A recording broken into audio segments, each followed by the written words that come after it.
రాజ్యాంగాన్నే నేను కాల్చుతానని ధైర్యంగా చెప్పిన వ్యక్తి డాక్టర్ బిఆర్ అంబేద్కర్ గారు.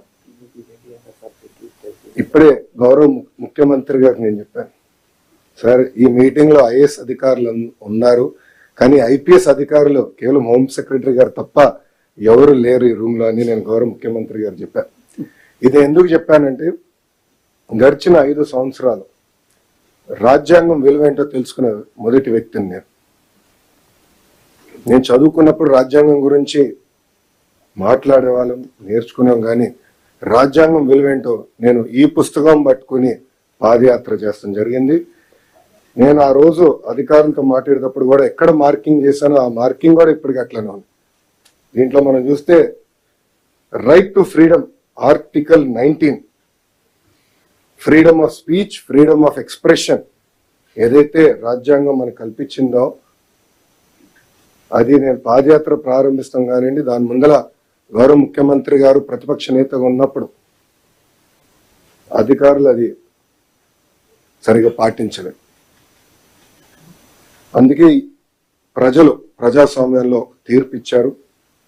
రాజ్యాంగాన్ని కాపాడాల్సిన బాధ్యత అధికారులందరిపైన ఉంది, ప్రజాప్రతినిధులపైన కూడా చాలా చాలా ఉంది. అందుకే సార్ దీంట్లో భాగంగా విద్యాశాఖలో మేము వచ్చే సంవత్సరం నుంచి బాలల భారత రాజ్యాంగం ఇవ్వాలని నిర్ణయం తీసుకుంటాం జరిగింది. దీంట్లో కాన్స్టిట్యూషన్లో ఉన్న అన్ని కాన్సెప్ట్స్ని సింప్లిఫై చేసి ఒక పిక్టోరియల్ ఫార్మాట్లో పిల్లలకి ఏజ్ అప్రోప్రియేట్కి ప్రధానంగా ప్రియాంబల్ అందిస్తూ ఫండమెంటల్ రైట్స్ ఏంటి, డ్యూటీ, స్ట్రక్చర్స్ ఆఫ్ గవర్నెన్స్ ఏంటి అనేది క్లియర్గా అందించాలని నిర్ణయం తీసుకున్నాం సార్. దాంట్లో భాగంగా భారతదేశానికి స్వాతంత్రం వచ్చిన కారకులైన మహాత్మా గాంధీ గారు, అంబేద్కర్ గారు, నెహ్రూ గారి గురించి కూడా దీంట్లో చాలా చెప్పాలని నిర్ణయించుకున్నాం. అంతేకాకుండా సివిక్ అవేర్నెస్ అనేది చాలా చాలా అవసరం. ఒక మాటలో చెప్పాలంటే చదువు పైన బాగా శ్రద్ధ పెడుతున్నాం, మార్కుల మీద పెట్టిన శ్రద్ధ, రెస్పాన్సిబిలిటీ, సివిక్ అవేర్నెస్ మీద మనం పట్టలేకపోతున్నాం. దానివల్ల సమాజం తీవ్రంగా నష్టపోతుందని మేము భావించి principles of justice, equality and fraternity పెట్టాలని మేము నిర్ణయించుకున్నాం. దీంట్లో సింపుల్ స్టోరీస్ రూపంలో పిల్లలకి అర్థే విధంగా చేయాలని నేను నిర్ణయించుకున్నాం. అంతేకాకుండా ఈ పుస్తకంలో ఇంటరాక్టివ్ యాక్టివిటీస్ పెట్టాలని, పజిల్స్, క్విజెస్ ఇవన్నీ పెట్టాలని కూడా నిర్ణయించుకున్నాం. అంతేకాకుండా రోల్ మోడల్స్ మన గాంధీ గారు కానివ్వండి, అంబేద్కర్ గారు కానివ్వండి, నెహ్రూ గారు కానివ్వండి, సర్దార్ పటేల్ గారు కానివ్వండి, మౌలానా ఆజాద్ గారు కానివ్వండి, సర్వేపల్లి రాధాకృష్ణ గారు కానివ్వండి, వాళ్ళ గురించి రోల్ మోడల్ సింపుల్ ప్రొఫైల్స్ కూడా ఏర్పాటు చేయాలని నిర్ణయించుకున్నాం సార్. దాంట్లో భాగంగా ఒక కమిటీ వేయాలని నిర్ణయించుకున్నాం. కాన్స్టిట్యూషనల్ లీగల్ ఎక్స్పర్ట్స్ ఒక పక్కన, ఎడ్యుకేటర్స్ ఇంకో పక్కన, children literature authors, illustrators, visual designers, social scientist, civic educators, policy makers, ప్రజాప్రతినిధులు, చైల్డ్ రైట్ ఆర్గనైజేషన్స్. సో వీళ్ళందరినీ ఒక కమిటీగా తీసుకొచ్చి ఒక కాంపిటీషన్ మార్గంలోనే ఈ బుక్ రూపొందించాలనేది మీ ఆదేశాల మేరకు మేము విద్యాశాఖలో చేస్తాం జరుగుతుంది సార్. ఇది వచ్చే సంవత్సరం నుంచి పిల్లలందరికీ అందించాలని నిర్ణయం తీసుకున్నాం.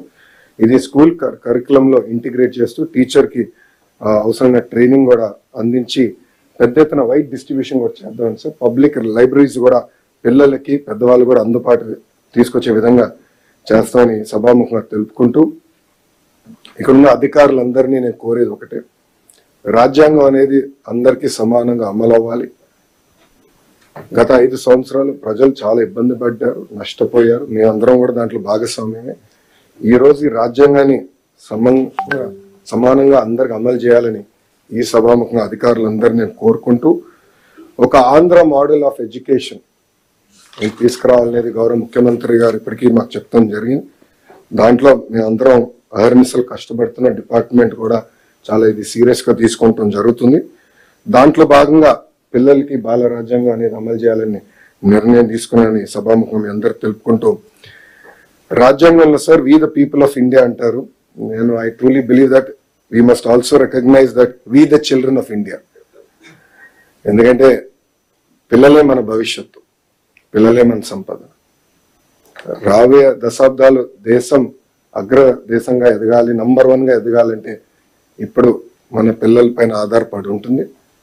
దీనికోసం అందరం భాగస్వామ్యం అవ్వాలి. ఈ కార్యక్రమాన్ని జయప్రదం చేయాలని ఈ సభాముఖంగా కోరుకుంటూ మీ అందరి నుంచి సెలవు తీసుకుంటున్నా.